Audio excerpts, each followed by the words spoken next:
I'm here with Tim Andrews at the ASI Show, and it's been a great show. Tim. Thank you, Jeff. All right, hey, thanks for your time, Tim. You're the president, Big Cheese of the Advertising Specialty Institute, right? Well, I'm the president CEO. I'm not sure about cheese, but yeah. Okay, right. Yeah, because you guys are in Philly, not like, where's it, the cheese? Oh, Wisconsin Cheeseheads. All right.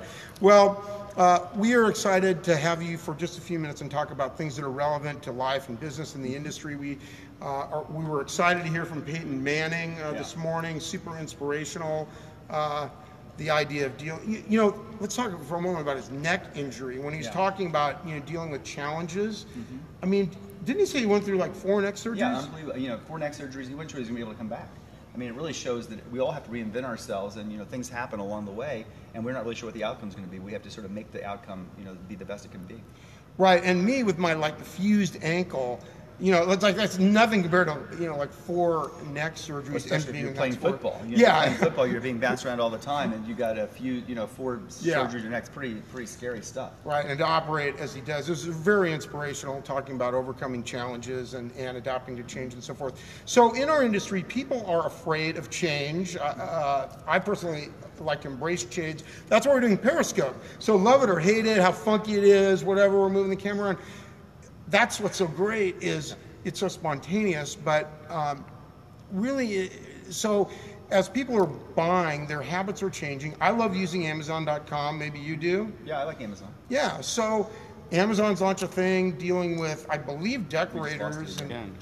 Okay, and so if there was a technical glitch there on the camera, we're here. So we're talking about changing in buying habits and so forth, and so I personally like the Amazon.com experience because it's easy if there's a problem and so forth. So how do you see evolving trends in buying habits affecting our industry, or the promotional products industry? Let's first talk about change, because I think our industry loves change, and I think our industry really embraces change. And there's a lot of people that are saying what you say, which is that, we're afraid of change, we're not that good at change. Okay, let's rewind the tape, literally.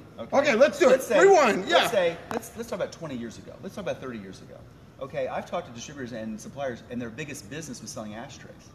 Okay, that's right. You rewind the tape and you say, my biggest business was selling calendars. My biggest business was selling diaries. My biggest business was, you fill in the blank. And then you sort of say, okay, in the last 10 years, what are some products that exist today that are huge in our industry that we have never heard of before 5 years ago? Power chargers, USB drives, all of the technical products and services did not exist 5 years ago or 10 years ago. So I think, in fact, our industry loves change and embraces change really well. It doesn't mean we're not afraid of some changes, and we're afraid in the sense of what it's going to do for me. But from a product perspective, our industry changes products all the time. We could be one of the most changing industries. If you're in elevators or if you're in escalators, do they change that much? I don't know. They go up and down. But our industry doesn't. Our industry changes all the time. There's new products being introduced all the time. I think our suppliers and distributors are great at identifying new opportunities and bringing them into the market. Now let's talk about the buyer habits, which is really your question. Right. Sure, buyer habits are changing. They've been changing for 25 years. If we look back in time, 25, 30, 40 years ago, right? People were mailing orders, right? You would get an order as a distributor, you would mail it to the supplier, and you would get it in 6 weeks or 8 weeks, whatever the turnaround time was. And then the fax machine, and then the email. So yeah, sure, things are changing. We'll roll with the punches. People have to just not put their head down in the sand. Oh, lost it again. All right, so people are rolling with these changes. I think our industry rolls with changes a lot better than we give them credit for. And I also think some people want people to think that they should be afraid of change, because that makes for some interesting things to talk about. We're also kind of a gossipy industry, quite honestly. So it gives us something to sort of swirl around with.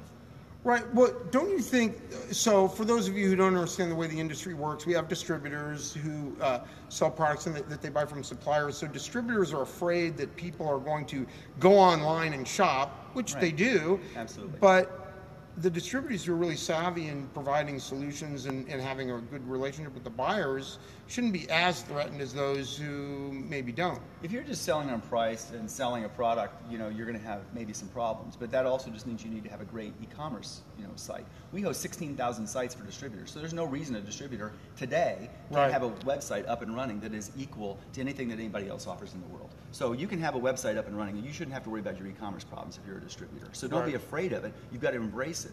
You know, one of my frustrations is we have social media tracks here at our shows to educate distributors and suppliers about what's going on. And it is interesting how few people sometimes take advantage of those things. Oh. So, you know, you're out there, Jeff. You're using Periscope, you're using all these new things. But people have to really embrace change and really take advantage of the tools and the education out there to understand, how do I take this change and how do I make money with this change? And that, to me, is the big challenge that we all face. Right. Wow. Yeah. We can't stop change from happening. That's right. A wise mentor of mine once said, don't expect something from people they can't give you, okay? The market cannot give us stable, nothing's going to change, okay? The market's going to give us that the market's changing and the world's changing, so we've got to figure out how we get on the path with it and figure out how we're going to make that work for us. You know, if Peyton Manning just sort of stepped back all day and just waited for things to all be the same every day, he faces change every time he goes on the field. Right. What's the play going to be? What's the reaction of the people that are on the field going to be to the play that I just called? Wow, talk about you know, taking change and grabbing a hold of it and winning with change. He's won with change. Right. That's excellent. Well, thank you so much, Tim, for spending some time with us. Anything else you want to share that, you know, out to the big, vast world about the impact of promotional products? I think especially for those people that aren't in our industry, but also the people that are, I would say a couple of things. One, we are a $21.5 billion industry. We should be all very proud of that. We've been growing the last few years at twice the rate of the overall growth in the economy. We give a great return on investment for people that are investing their marketing dollars with promotional products, and we need to remember that. And if we're a distributor or supplier, we need to be proud of our industry and talk about those things. I think sometimes we sort of feel like we just sell this little thing and we're a little ashamed and it's an ink pen with a logo on it. We should be proud of what we sell and proud of what we do to help the economy run, and proud of how we make marketers make money. And, you know, not sort of hide our candle under a bushel, to quote a song that I used to sing as a kid growing up as a Baptist. Mm-hmm. Yeah. Oh, cool. You're up as a Baptist. All right. Well, on that note, hallelujah. No, I thank God that we have the opportunity really to be in Chicago, and I mean that. That we're all healthy and all that. And we're here continuing to do what we do to make things happen in this industry. So with all the technical glitches, the things that may have happened in either the Periscope video or the actual, real video, it's all real. We hope you've enjoyed this. Expect.